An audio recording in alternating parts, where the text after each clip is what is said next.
जल एक अद्भुत द्रव। जल पृथ्वी की सतह के सबसे बड़े भाग पर उपस्थित है और यह भूमिगत भी होता है। जल की कुछ मात्रा जल वाष्प के रूप में वायुमंडल में भी पाई जाती है। पृथ्वी की सतह पर पाए जाने वाले जल का कुल 97% सागरों तथा महासागरों में पाया जाता है तथा यह जल क्षारीय होता है। पृथ्वी पर 1% ही स्वच्छ जल पाया जाता है। 2% शुद्ध जल बर्फ के रूप में दोनों ध्रुवों पर तथा बर्फ से ढके पहाड़ों पर पाया जाता है। भूमिगत जल तथा नदियां, झीलें तथा तालाबों में पाया जाने वाला जल भी स्वच्छ जल होता है। स्वच्छ जल की उपलब्धता विभिन्न स्थानों पर भिन्न भिन्न होती है। गर्मी के मौसम में अधिकतर स्थानों पर जल की कमी हो जाती है। जल के गुण। जल स्वादहीन, गंधहीन और रंगहीन होता है। यह बहुत से पदार्थों को घुला देता है, इसलिए इसे सार्वत्रिक विलायक कहते हैं। यह प्रकृति में 3 अवस्थाओं ठोस, द्रव्य और गैस में पाया जाता है। ठोस अवस्था में जल को बर्फ या हिम कहते हैं। गैस अवस्था में जल को वाष्प या भाप कहते हैं। लेकिन जल की सबसे सामान्य अवस्था है द्रव्य अवस्था। यही वह अवस्था है जिसे हम जल के रूप में जानते हैं। जल का एक अणु 2 हाइड्रोजन यानी H परमाणुओं और 1 ऑक्सीजन यानी O परमाणु से मिलकर बनता है। इसीलिए जल का रासायनिक सूत्र H2O से व्यक्त किया जाता है। जल के उपयोग। जल मानव, जंतु एवं वनस्पतियों के जीवन का एक महत्वपूर्ण अंग है। सजीव जल के बिना नहीं रह सकते। ऐसा कहा जाता है कि जीवन का आरंभ जल में हुआ और इसके बाद धीरे धीरे पृथ्वी पर आया।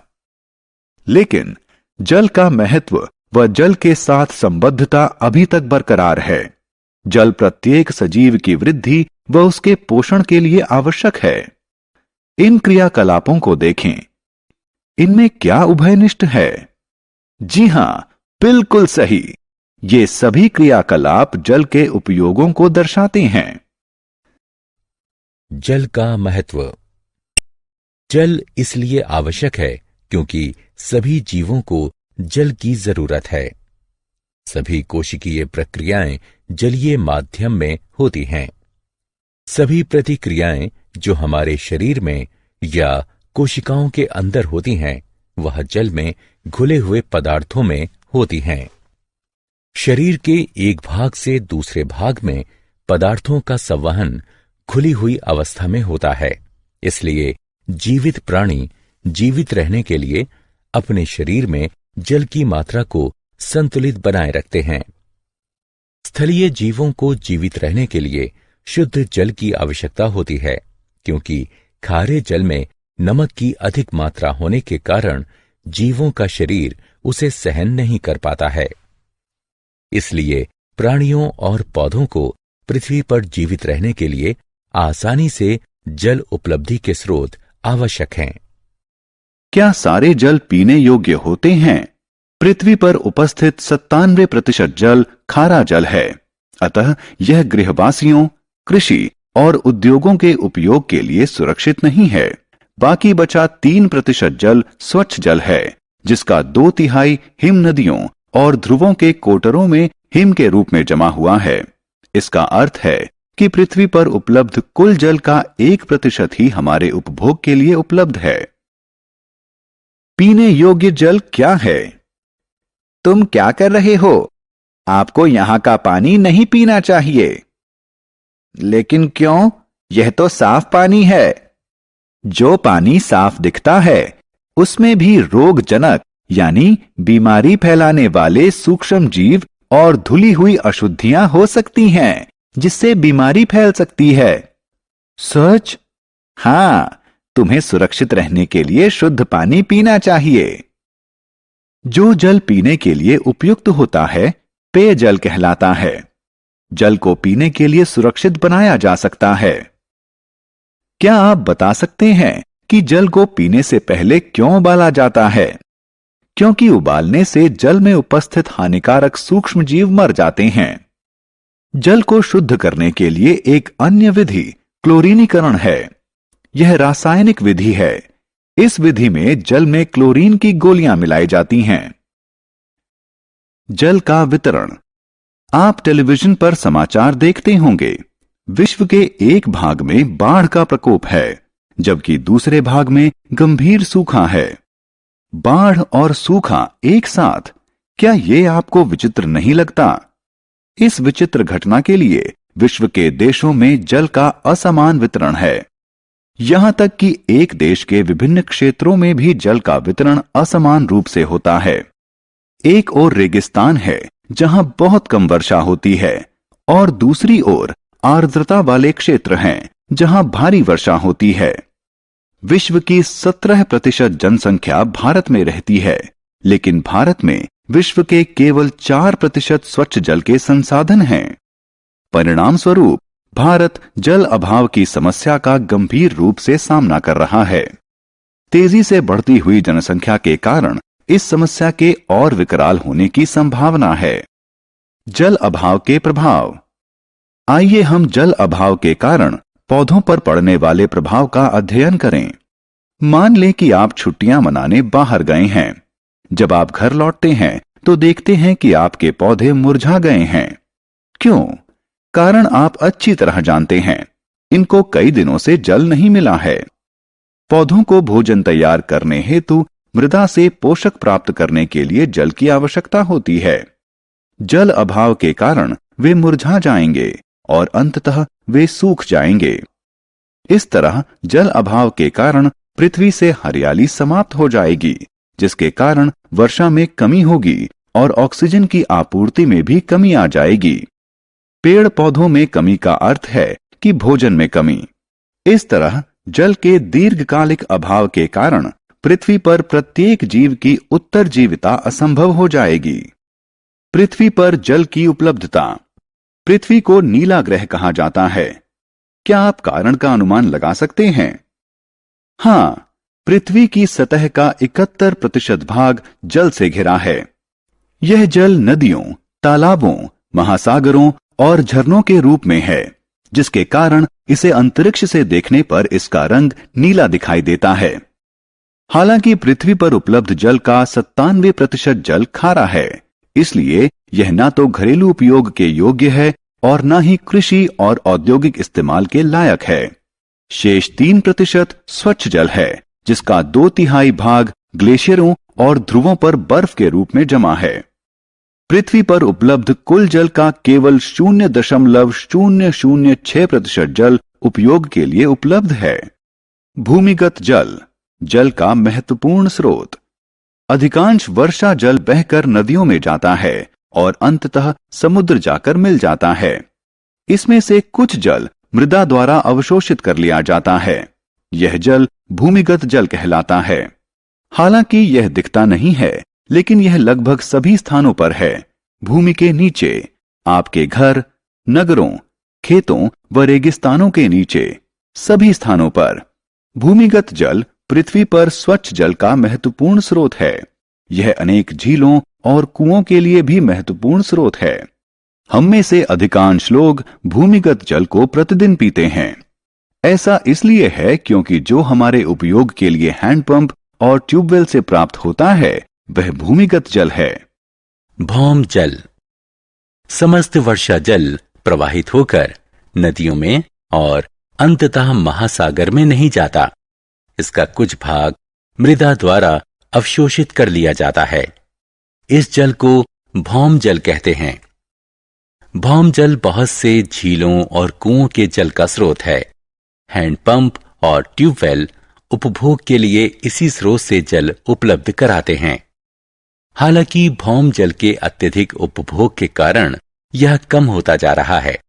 परिणाम स्वरूप भौम जल प्राप्त करने के लिए हमें गहरी से गहरी खुदाई करनी पड़ती है। उन क्षेत्रों में जहां वनस्पतियां बहुत कम होती हैं या बिल्कुल नहीं होती, वहां की ऊपरी मिट्टी भुरभुरी होती है और वर्षा जल के साथ आसानी से बह जाती है। ऐसे क्षेत्र पत्थरों से ढक जाते हैं। परिणाम स्वरूप धरातल में वर्षा जल का निस्संयदन कम होता है। यह भौम जलस्तर में कमी का कारण भी बनता है। जल चारों तरफ परिवहन कैसे करता है? क्या आप कभी इस बात पर चकित होते हैं कि सजीवों द्वारा पृथ्वी पर हजारों सालों से जल की खपत के बाद भी जल का संतुलन किस तरह बना हुआ है? यह जल चक्र के माध्यम से संभव होता है। जल का द्रव से गैस और फिर गैस से पुनः द्रव्य बनने की दोहराव प्रक्रिया को जल चक्र कहते हैं। जल चक्र के 4 निम्न प्रमुख चरण हैं: वाष्पीकरण, संघनन, अवक्षेपण और संग्रहण। सिंचाई की बढ़ती जरूरतों हेतु भूमिगत जल पर निर्भरता। आपने समाचार पत्रों में पढ़ा होगा और टेलीविजन पर भी देखा होगा कि एक किसान के लिए फसल बर्बाद होना किसी आपदा से कम नहीं है। भारत में आज भी अधिकांश किसान अपने खेतों की सिंचाई के लिए वर्षा जल पर निर्भर हैं। जब पर्याप्त वर्षा नहीं होती है तो फसलें बर्बाद हो जाती हैं। इसलिए सिंचाई व्यवस्था पर जोर दिया जाता है। फसलों को नियमित जल आपूर्ति हेतु ड्रिप इरिगेशन, स्प्रिंकलर इरिगेशन जैसी सिंचाई की व्यवस्थाएं की गई हैं, चाहे वर्षा हो या न हो। इस प्रकार की सिंचाई व्यवस्था भूमिगत जल पर निर्भर है, इसलिए इससे भी भूमिगत जल का अवक्षय होता है। जल की विभिन्न अवस्थाएं। प्रकृति में जल 3 दशाओं ठोस, द्रव और वाष्प में उपलब्ध है। ठोस अवस्था में जल को बर्फ या हिम के रूप में जाना जाता है। यह ध्रुवों पर बर्फ के रूप में और ग्लेशियरों और पर्वतों पर हिम के रूप में पाई जाती है। जल को गैसीय अवस्था में जल वाष्प या भाप के रूप में जाना जाता है, लेकिन जल की सर्वाधिक सामान्य अवस्था द्रव अवस्था है। इस अवस्था में इसे जल के रूप में जाना जाता है। जल के भूमि से आकाश में जाने और वापस भूमि पर आने की प्रक्रिया को जल चक्र कहा जाता है।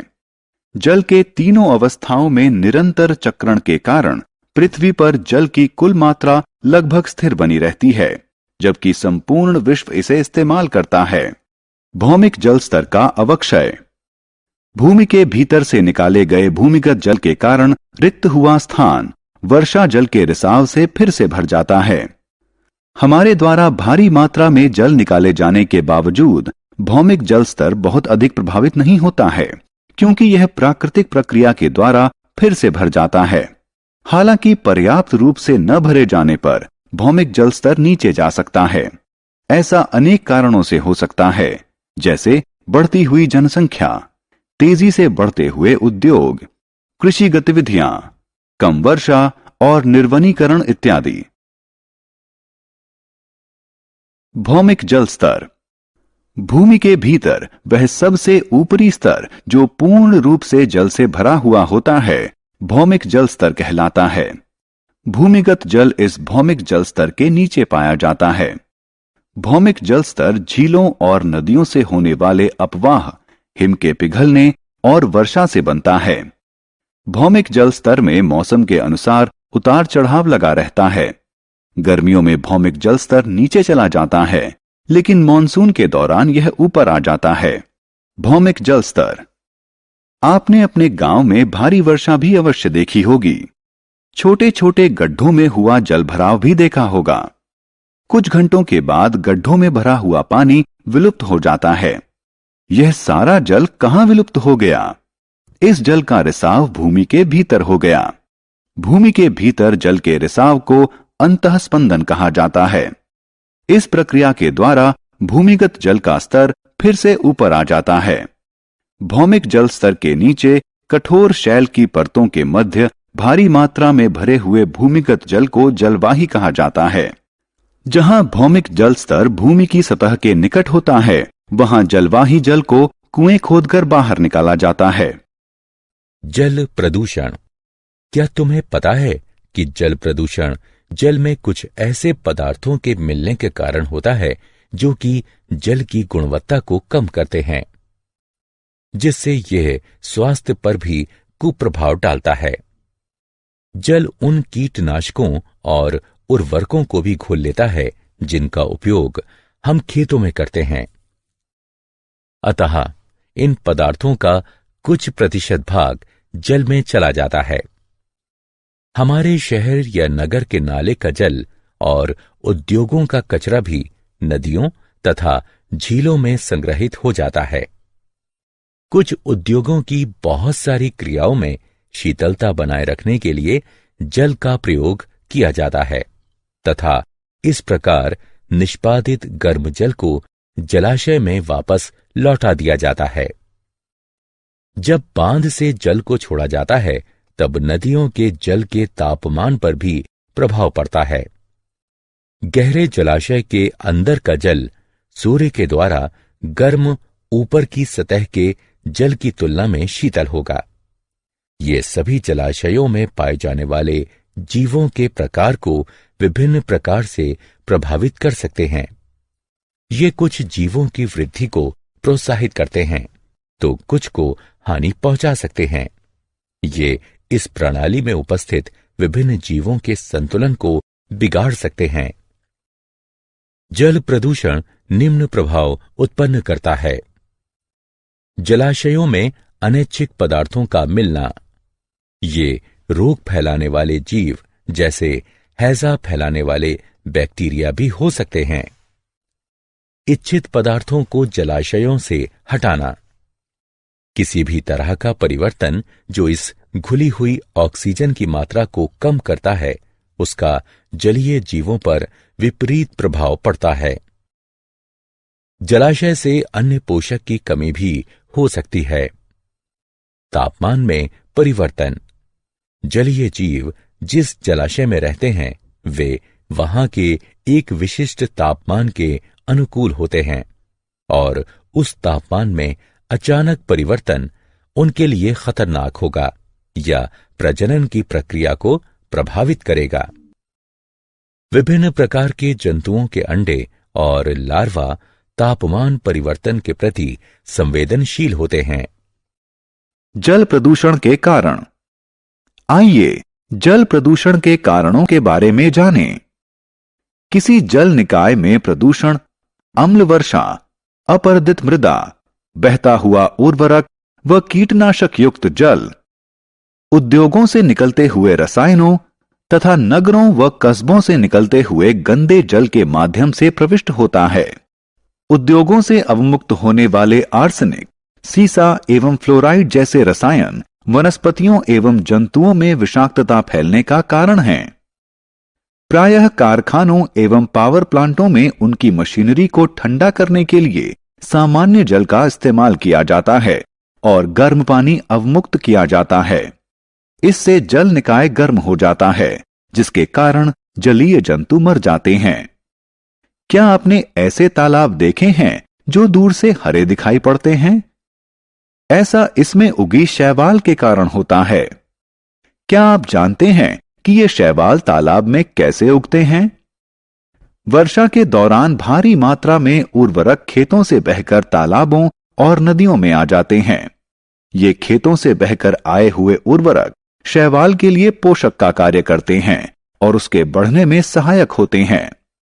जब ये शैवाल मृत हो जाते हैं तो ये जीवाणु जैसे अपघटकों के लिए भोजन के रूप में इस्तेमाल किए जाते हैं। जीवाणु जल में उपलब्ध अधिकांश ऑक्सीजन का इस्तेमाल कर लेते हैं, जिसके परिणाम स्वरूप मछलियां तथा अन्य जलीय जंतु ऑक्सीजन के अभाव में मर जाते हैं। इसके अतिरिक्त लोग नदियों व तालाबों में नहाते हैं, कपड़े धोते हैं और मल त्याग भी करते हैं। वे नदियों में कूड़ा कचरा, फूल और नॉन बायोडिग्रेडेबल पॉलिथीन बैग भी फेंकते हैं। अधिकांश नदियां उच्च प्रदूषण स्तर के कारण मृत हो गई हैं और उनमें जलीय जंतुओं का रह पाना संभव नहीं रहा है। जल को दूषित करने वाले अपशिष्ट जल प्रदूषक कहलाते हैं। जल प्रबंधन। यदि हम सीढ़ीदार खेतों, सड़कों व पटरियों से बहते हुए वर्षा जल को नालियों में बह जाने देने के बजाय उसे संग्रहित करके भंडारण कर लें तो हमारे पास जल का पर्याप्त भंडार हो सकता है। बावड़ी, जो कि जल संग्रहित करने की पारंपरिक विधि है, पुनर्जीवित की जा सकती है। बावड़ी जल भंडारित करने वाले एक प्रकार के कुएं होते हैं भंडारित जल कुछ व्यवस्थाएं करके इस्तेमाल के स्थान पर ले जाया जा सकता है। किसान अपने खेतों की सिंचाई के लिए ड्रिप इरिगेशन सिस्टम का इस्तेमाल करके जल संरक्षण में योगदान कर सकते हैं। ड्रिप इरिगेशन सिंचाई की एक ऐसी तकनीक है जिसमें पतली पाइप का इस्तेमाल करके सीधे पौधे की जड़ में पानी पहुंचाया जाता है। जल प्रदूषण। हम जानते हैं कि पृथ्वी के 70% भाग में जल है और यह हमारे ग्रह का सर्वाधिक महत्वपूर्ण प्राकृतिक संसाधन है। क्या आप जानते हैं कि यह कहां से आता है? यह प्राकृतिक स्रोतों जैसे झीलों, नदियों तथा महासागरों से आता है। हालांकि देखें कि हम इन संसाधनों के साथ क्या कर रहे हैं। आइए गंगा नदी का उदाहरण लें।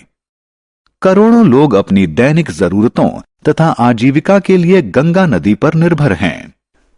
अभी हाल में ही World Wide Fund for Nature ने पाया है कि गंगा विश्व की 10 सर्वाधिक प्रदूषित नदियों में से एक है।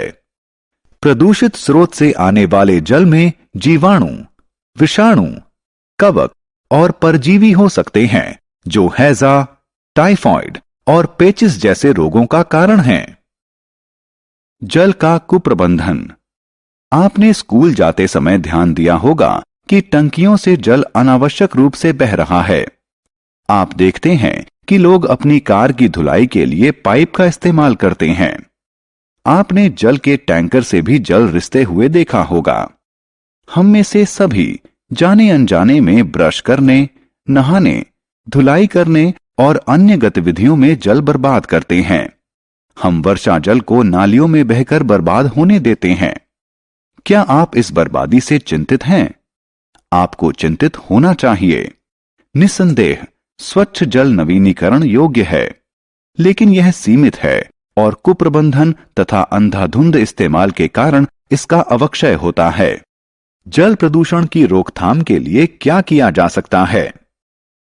छात्रों, तुम्हें जल प्रदूषण नियंत्रित करने में सहयोग करना चाहिए।